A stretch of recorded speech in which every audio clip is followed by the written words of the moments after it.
Hello students, welcome back to chemistry class. So in previous class already we learnt about metal carbonyls and its classification, and again we learnt about EA and rule. Okay, now we will study about structures of metal carbonyls. Okay, so metal carbonyl structure, preparation, properties we are going to discuss now. So firstly I am taking the nickel tetracarbonyl. So here nickel tetracarbonyl chemical formula you can see NiCO4. So 4 times CO ligand is present. That is the reason we are giving the name tetra. Tetra means 4. So tetracarbonyl. So nickel tetracarbonyl preparation I am giving you first. So what is the preparation? So how to prepare the nickel tetracarbonyl in the laboratory? So we can say nickel directly, we can take the nickel along with 4 CO molecules. Here CO indicates a carbon monoxide gas. By direct combination of nickel and carbon monoxide gas, we are getting the nickel tetracarbonyl as a product. So this reaction takes place at normal room temperature. So at room temperature, direct combination of nickel along with CO gas gives the nickel tetracarbonyl as a product. So let us see the properties now. So in properties always we will discuss the physical properties and chemical properties. So let us see the physical properties. So here it is a colorless liquid. Okay, colorless liquid with the boiling point of 43 degrees centigrade. So next, coming to the chemical properties. Chemical properties means its reaction with other substances or some other reactants. So I'm taking beginning whatever nickel tetracarbonyl is there, that nickel tetracarbonyl I'm heating to highest temperature, that is 180 to 200 degrees centigrade. Here I'll get it undergoes decomposition again, it gives nickel and 4 CO molecules again. So whatever we are taking in the beginning, that is forming as a product here.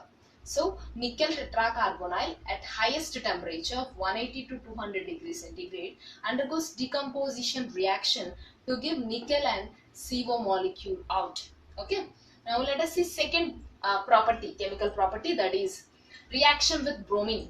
Okay, nickel tetracarbonyl can react with bromine and produce nickel bromide and CO gas as a byproduct. So you can see nickel tetracarbonyl undergoing addition reaction with bromine and forming the nickel bromide and CO gas. 4 CO molecules are coming out as a byproduct. Now let us see third reaction, reaction with sulfuric acid.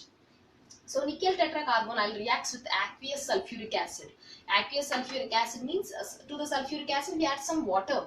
That is nothing but aqueous sulfuric acid. Okay, dilute sulfuric acid. So nickel tetracarbonyl on reaction with aqueous sulfuric acid, it produces nickel sulfate along with H2 gas and CO gas as byproducts. So nickel sulfate as a main product here. So these are the physical and chemical properties. Now let us move to the structure. So nickel is having the atomic number 28. So 28 is the atomic number now. I am writing the ground state electronic configuration.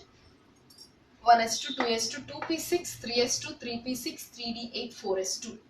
So if you count, if you add all powers, you will get 28. So always for checking the electronic configuration, you can add all powers. Okay, so you'll get the 28. In excited state, what will happen?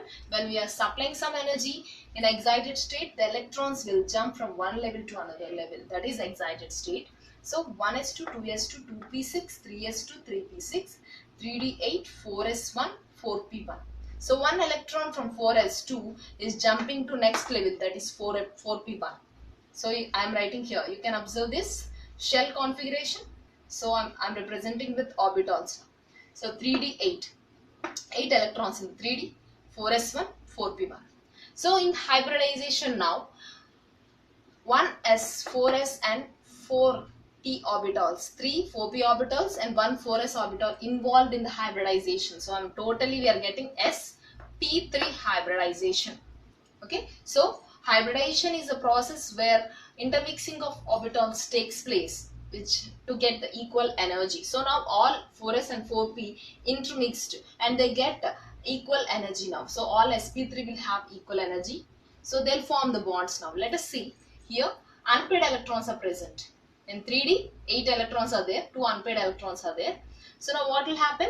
We are taking 4 CO molecules. In formula we are having 4 CO molecules. Each CO donates 2 electrons to the nickel now. So now nickel, you can observe clearly 4 CO molecules I have drawn here. So excited state I have taken 4s1 electron, 4p1 electron. So you can observe 4 unpaired electrons now. So now whatever 3d orbitals are present, they involve in the pi bond formation, not in sigma bond formation. They won't undergo any hybridization now.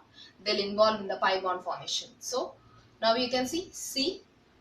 In CO, whatever two electrons will be present on CO. So among 2 electrons, 1 electron will be donated to 3d unpaired electron, and 1 electron will be donated to 4s unpaired electron. So whatever unpaired electron donated to 4s, that is forming sigma bond. Whatever unpaired electron donated to 3d, that is forming pi bond. Okay, next CO also donating one unpaired electron to 3d and 1 unpaired electron to 4p. Okay, so whatever electron donated to 4p is as a sigma bond. Whatever electron is donated to 3d is forming as a pi bond. So now still we are having 2 CO ligands. So they have two electrons with each. So this CO donates 2 electrons to the vacant orbital, that is vacant p orbital, to form a dative bond. This is coordinate covalent bond. Here CO ligand completely acting as a donor and p orbital is acting as an acceptor. Okay. Now one more CO also donates the electrons, 2 electrons to the p empty orbital and forming the 2 dative bonds. So if you consider the entire structure, you'll have 2 pi bonds. So whatever dotted lines you can observe, they are pi bonds. Okay. So whatever thick lines you can observe, they are sigma bonds. So you can see arrow marks. Arrow mark indicates the dative bond. CO is donating the electrons. So these 2 are dative bonds in the structure. Okay. Now you can see clearly C double bond O here, C triple bond O here. So around carbon, remember there should be 4 bonds around carbon in order to satisfy its valency. Carbon is the element which is having 4 valency. It is a 4A group element, so it will have 4 valency electrons. So it can form only 4 bonds. So now we can see clearly. So around carbon you have 2 bonds here, 1 dotted bond and 1 thick bond. So total 4 bonds. Here also you can observe around carbon there will be 3 bonds here and 1 dated bond. So totally around carbon you can observe only 4 bonds. This dotted line indicates tetrahedral structure. Okay, tetrahedral corners. To indicate the corners, we have drawn this dotted line. So this is a tetrahedral structure of nickel tetracarbonyl. And from extra diffraction studies reveal that NiC, nickel to carbon bond distance is 1.82 angstroms and CO bond distance, C single bond O bond distance is 1.15 angstroms. So these are the bond distances of bond lengths of the nickel tetracarbonyl. So this is the structure of nickel tetracarbonyl. Next, coming to the chromium hexacarbonyl. So chemical formula of chromium hexacarbonyl is CrCO6. So 6 times the CO ligand is present, hence we are naming this as a CrCO6. Now let us see the preparation. Okay, so in preparation you can see chromic chloride, 2 molecules of chromic chloride reacts with 12 CO molecules. Okay, and this reaction is taking place in the presence of triethyl aluminium, which is acting as a catalyst, and we are getting the product CrCO6. 2 molecules of chromium hexacarbonyl is obtained as a product. Okay, so this is the preparation. Now let us see the structure. In structure you can see extra diffraction studies reveals that the structure of chromium hexacarbonyl is octahedral. Okay, octahedral shape. 6 ligands is present in the form of octahedral. So now let us see how this octahedral structure is obtained. Let us see the structure formation. So Cr atomic number 24 already you know, and its electronic configuration in the ground state 1s2, 2s2, 2p6, 3s2, 3p6, 3d5, 4s1. So you can see 3d5, 5 electrons unpaired, and 4s also 1 electron is unpaired. Actually unpaired electrons are no need to excite again. Paired electrons will get excitement, unpaired electrons will not go under excitation. So we are not taking excitation state again, we are taking only ground state.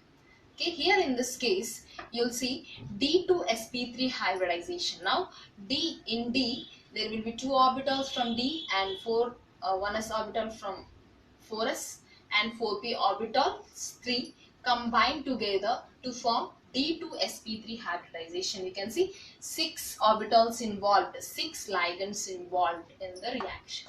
So you can see clearly it is a D2sp3 hybridization. Now we are taking the ground state again. In ground state, CO ligands I am keeping down. You can see. So whatever unpaired electrons are there, first 3 unpaired electrons involves in the pi bond formation. They won't involve in the hybridization. They involve in the pi bond formation. So each CO ligand having two unpaired electrons. So here one unpaired electron from CO is donated to this 3D unpaired electron, and next unpaired electron from this CO is donated to next unpaired electrons of 3D. Next CO unpaired electron is donated to next 3D orbital unpaired electron. So 3 pi bonds are formed. Next we have each unpaired electron here. Each unpaired electron here, it is this CO is donating to hybridized orbital of 3D, that is D. Okay, here you can see one unpaired electron is donated to hybridized orbital of D. Next unpaired electron is donated to another hybridized orbital, and here this unpaired electron is donated to 4s hybridized orbital. So here we can see clearly there is a formation of 3 sigma bonds. So 3 sigma bonds are formed as a result. Now in further case you can see 3 dative bonds. So each CO ligand is having two unpaired electrons. Those two unpaired electrons are donated to empty 4p orbitals. So 4p orbital is having 3 empty orbitals. So 3 empty orbitals are occupied by the 3 CO ligands. So we are having 3 dative bonds here. So you can see arrow indicates the dative bond formation. So in structure also you can see all single thick dot lines indicates the sigma bond formation, and dotted lines indicates the pi bond formation. And next whatever arrows are present, arrows indicates the 3 dative bonds. So 3 pi bonds, 3 sigma bonds, 3 dative bonds are present in the structure. Along with that you can see along with this you can see carbon is satisfying this 4 valencies. So around carbon you can observe clearly here 2, 1 pi bond, 1 sigma bond, and again 2 pi bonds, 2 bonds. So here also 4 bonds around carbon, here 3 bonds around carbon, and there is a bond. So here you can observe clearly that there is a CRC bond length 1.92 angstroms and CRO bond length 1.16 angstroms. This is from X-ray diffraction studies.